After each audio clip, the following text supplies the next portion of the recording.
श्री वृंदावन बिहारी लाल की जय जय श्री राधे। परम मंगल श्रीमद् भागवत महापुराण परमहंस संहिता वैष्णव संतों का परम धन श्रीमद् भागवत परमहंस चक्र चूड़ामणि श्री शुकदेव भगवान उन आनंद कंद अनंत कोटि ब्रह्मांड नायक श्री वृंदावन चंद्र के युगल चरणों में ध्यान करते हुए कल कल निनादिनी स्वजन हृदय आह्लादिनी महारानी गंगा के तट पर आमरण अनशन व्रत परायण राजा परीक्षित को प्रभु के पावन चरित्रों का वर्णन कर रहे हैं। कल शाम को कथा प्रसंग में आप सभी ने बड़े दिव्य भाव से भगवान के परम भक्त श्री ध्रुव जी महाराज का सुंदर चरित्र श्रवण किया। प्रेम से कहो श्री राधे। आपने सुना था कि किस प्रकार से 5 वर्ष की छोटी सी आयु में ध्रुव जी महाराज अपना घर छोड़कर परमात्मा का दर्शन करने के लिए वन में आए थे और ध्रुव जी को साक्षात भगवान का दर्शन हुआ। बंधुओं, परमात्मा से मिलने में किसी आयु का कोई बंधन नहीं है। ऐसा नहीं कि भगवान किसी दाढ़ी वाले बाबा को मिलते हों, भगवान किसी वृद्ध को मिलते हों, भगवान किसी युवा को मिलते हों। नहीं नहीं, मेरे परमात्मा तो 5 वर्ष के छोटे से बालक को भी मिल जाते हैं, क्योंकि भगवान से मिलने में किसी और बात का बंधन है ही नहीं। यदि बंधन है तो केवल एक बात का, कि भगवान को देखने की इच्छा अभिलाषा मन में उठे। प्रेम से कहो श्री राधे। जब तक परमात्मा के दर्शन की अभिलाषा हृदय में जागृत नहीं होती तब तक भगवान का दर्शन नहीं हो सकता। अंदर से प्रभु को देखने की इच्छा उठे, भगवान के दर्शन की अभिलाषा उठे, तो भगवान अभी हमारे सामने प्रकट हो जाएं। लेकिन याद रखना बंधुओं,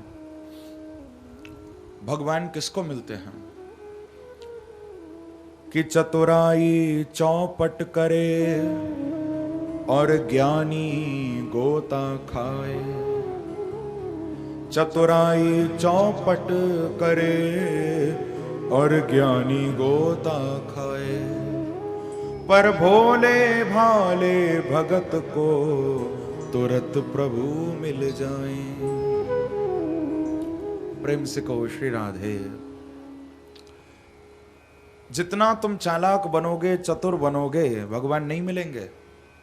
हम लोग भगवान के सामने भी बड़ी चालाकी दिखाते हैं, बड़े चालाक बन जाते हैं। अभी मंदिर में गए हैं, भगवान को जाकर खूब जोर जोर से आरती उतार रहे हैं, गा रहे हैं ओम जय जगदीश हरे।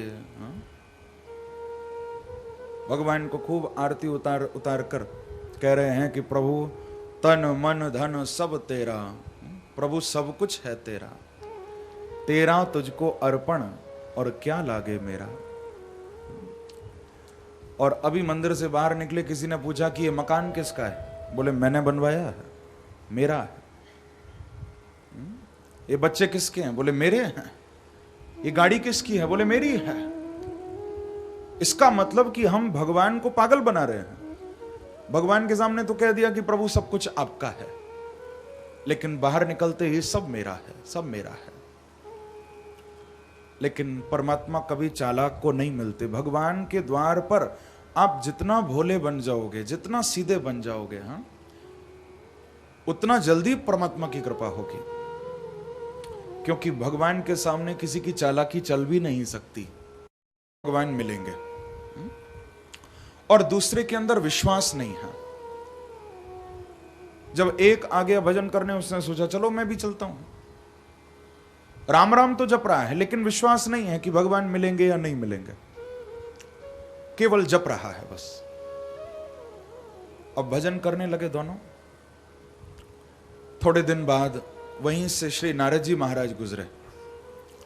नारद जी ने देखा कि दो भक्त बैठकर भजन कर रहे हैं, दोनों को हालचाल पूछा, कैसे हो? कहा नारद जी बिल्कुल ठीक है। अच्छा देखो, मैं अभी भगवान का दर्शन करने जा रहा हूं वैकुंठ। भगवान को यदि कोई संदेश भिजवाना हो तो मुझे बता दो, मैं जाकर कह दूंगा भगवान को। तो दोनों ने हाथ जोड़कर कहा कि नारद जी बस ऐसी कृपा करो, आप भगवान को जाकर एक बार पूछकर आओ कि हमको कब दर्शन देने आएंगे, कब दर्शन होगा। नारद जी ने कहा कि भैया जरूर आएंगे पूछकर, चिंता मत करो। चल दिए वहां से। भगवान से मिलने वैकुंठ गए, प्रभु को प्रणाम किया, वंदन किया, और फिर बात चली तो नारद जी ने कहा कि भगवान आप तो सब जानते हो, आपके दो भक्त बैठकर बड़े दिनों से आपका भजन कर रहे हैं, और आज मैं उन दोनों से मिलकर आया हूं। प्रभु उन दोनों ने आपके चरणों में संदेश भेजा है कि आप कब उनको दर्शन देने के लिए पधार रहे हैं। भगवान मुस्कुराए और बोले कि देखो नारद, तुम तो सब जानते हो, तुमको सब मालूम है कि वो दोनों भक्त जो भजन कर रहे हैं, उन दोनों में से एक के अंदर तो पूर्ण विश्वास है और दूसरे के अंदर विश्वास की कमी है। तो देखो नारद, तुम जाओ और जाकर पहले जिसके अंदर विश्वास नहीं है उसको जाकर कहना कि अभी मेरा दर्शन करने के लिए उससे 3 जन्म और लेने पड़ेंगे, अभी नहीं होगा, 3 जन्मों के बाद मैं उसको दर्शन दूंगा, अभी वो भजन करे। अच्छा भगवान, अब जिसके अंदर विश्वास है उसको क्या कहना है?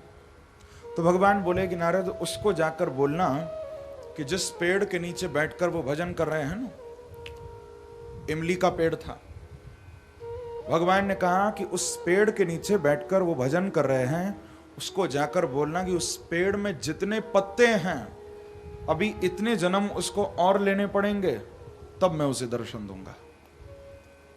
अब इमली के पेड़ में तो कितने छोटे छोटे पत्ते, वहां तो कोई गिन ही नहीं सकता। नारद जी ने कहा ये कैसी लीला प्रभु की? अरे जिसके अंदर विश्वास नहीं है उसको बस 3 जन्म लेने पड़ेंगे, और जिसके अंदर विश्वास है उसको इतने जन्म लेने पड़ेंगे। अब नारद जी ने सोचा कि हम क्यों बीच में पड़े, हमारा काम तो बस मैसेज पहुंचाने का है। नारद जी महाराज आ गए दोनों के पास।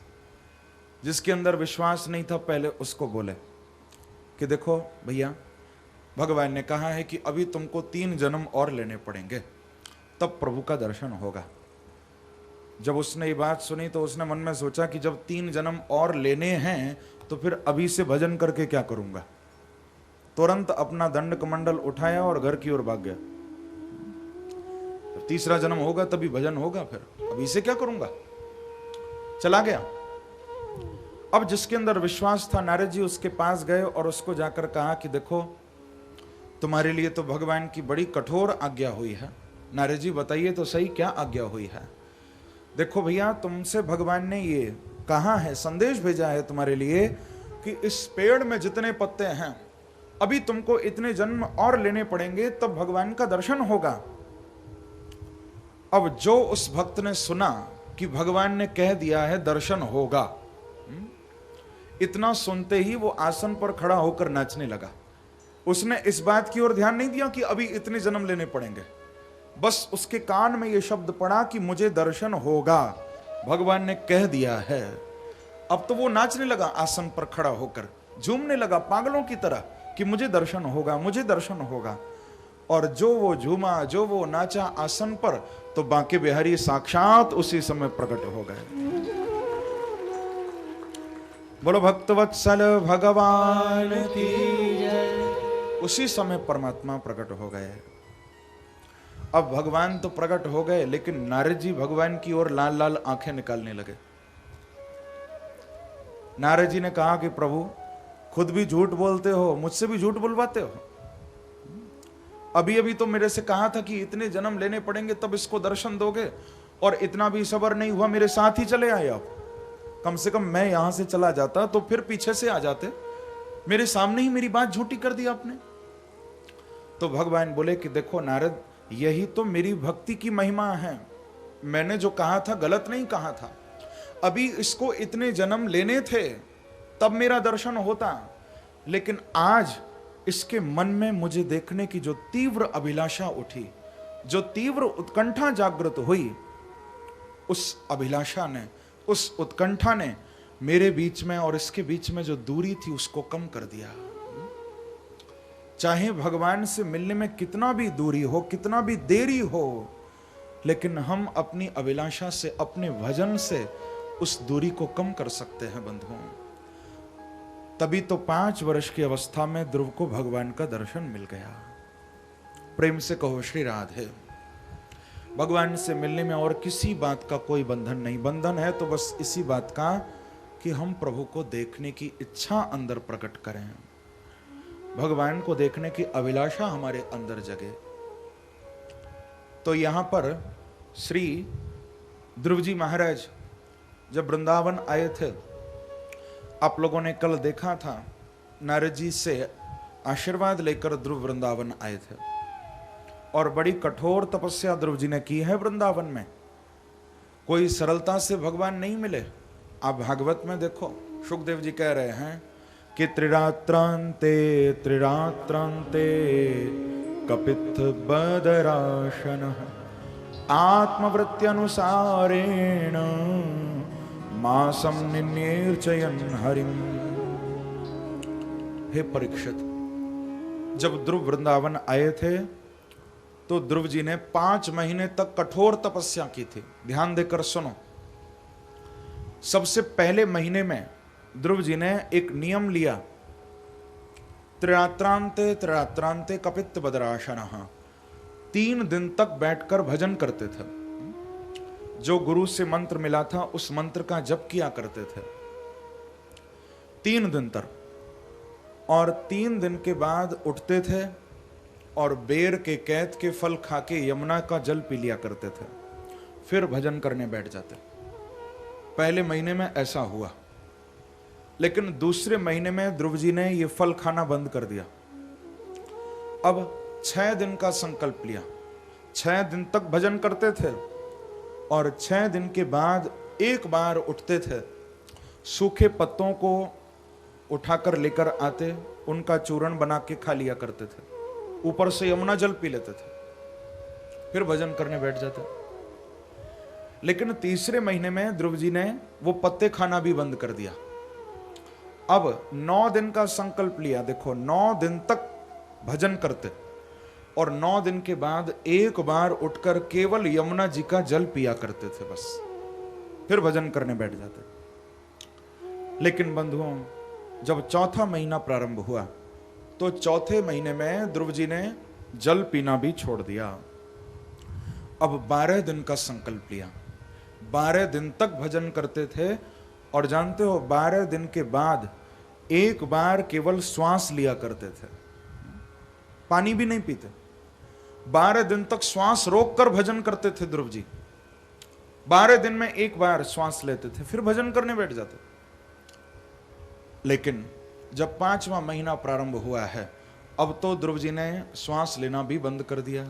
प्राणवायु को रोककर एकनिष्ठ भाव से अपने सीधे पैर के अंगूठे के नख के ऊपर, नखून के ऊपर ध्रुव जी खड़े हो गए। अखंड समाधि लग गई है। भगवान का स्मरण कर रहे हैं, इस मंत्र का जप कर रहे हैं ध्रुव जी कि ओम नमो भगवते वासुदेवाय, ओम नमो भगवते वासुदेवाय, ओम नमो भगवते वासुदेवाय। इस मंत्र का एक निष्ठ भाव से ध्रुव जी जप कर रहे हैं, और अब तो अखंड समाधि लग गई है। प्राणवायु भी ध्रुव जी की रुक गई है। जब ध्रुव जी ने अपनी श्वास को रोका तो जानते हो ध्रुव जी के हृदय में कौन बैठा है?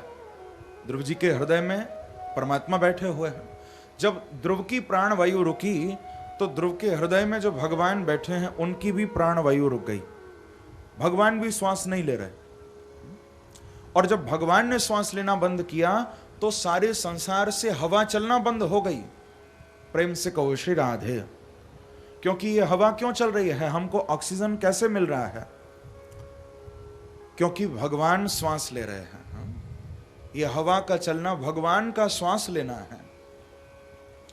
लेकिन जब भक्त की श्वास रुकी तो प्रभु ने भी अपनी प्राणवायु को रोक दिया, संसार से हवा चलना बंद हो गई। देवताओं के सिंहासन भी डोलने लग गए, देवता भी सब घबरा गए, सब भगवान के पास आए, भगवान को बोले कि प्रभु ये अचानक हवा चलना क्यों बंद हो गई है, हम लोग श्वास नहीं ले पा रहे। तो भगवान ने कहा कि देवताओं आप चिंता मत करो कि मां भैष्टबालम तपसो दुरत्यया निवर्तयिष्ये प्रत्यात् स्वधाम। देवताओं चिंता मत करो, ये मेरा भक्त ध्रुव आज मधुवन में वृंदावन में मेरा भजन कर रहा है, तप कर रहा है, उसके तप का प्रभाव है कि ये हवा चलना बंद हो गई है, आप चिंता मत करो देवताओं। देवता बोले कि प्रभु चिंता क्यों ना करें, ये अच्छी आफत है, भक्त भजन तुम्हारा करें और जान हमारी जाए। प्रेम से कहो श्री राधे। भजन तो आपका हो रहा है लेकिन प्राण तो हमारे निकले जा रहे हैं, हम देवता श्वास नहीं ले पा रहे। प्रभु आप कृपा करो, भक्त की समाधि को जल्दी आप खुलवाओ। भगवान बोले चिंता मत करो, मैं अभी जाता हूं। तुरंत प्रभु गरुड़ के ऊपर विराजमान होकर और अपने वैकुंठ से सीधे मधुवन में आ गए हैं। लेकिन एक बड़े कमाल की बात यहां सुखदेव जी लिख रहे हैं भागवत में, कहते हैं कि राजन मधोरवनम भृत्य दिदृक्षयागतः। भगवान वृंदावन में ध्रुव को दर्शन देने के लिए आए हैं, ऐसा सुखदेव जी नहीं लिखते। भृत्य दिदृक्षयागतः दृष्टुम इक्षयागतः। सुखदेव जी कह रहे हैं कि देखो परीक्षित, आज भगवान ध्रुव को दर्शन देने के लिए नहीं आए हैं, आज तो प्रभु अपने भक्त का दर्शन करने के लिए आए हैं कि मैं भी तो देखो ये 5 वर्ष का छोटा सा भक्त कैसा लगता है। प्रेम से कहो श्री राधे। और जगह तो दर्शन देने जाते हैं लेकिन यहां करने आए हैं प्रभु। भृत्य दिदृक्षयागतः। और प्रभु मधुवन में आकर ध्रुव जी को निहार रहे हैं, देख रहे हैं कितना प्यारा कितना सुंदर ये मेरा भक्त है। लेकिन थोड़ी देर में भगवान को याद आई कि नहीं नहीं, अरे हमको तो दर्शन देना है, हम तो खुद ही दर्शन करने लग गए। तो प्रभु ने ध्रुव जी की समाधि को खुलवाया है और जैसे ही ध्रुव जी की आंखें खुली तो साक्षात भगवान का दर्शन मधुवन में होने लगा है। बोलो भक्तवत्सल भगवान की जय, श्री वृंदावन बिहारी लाल की जय। साक्षात प्रभु का दर्शन होने लगा।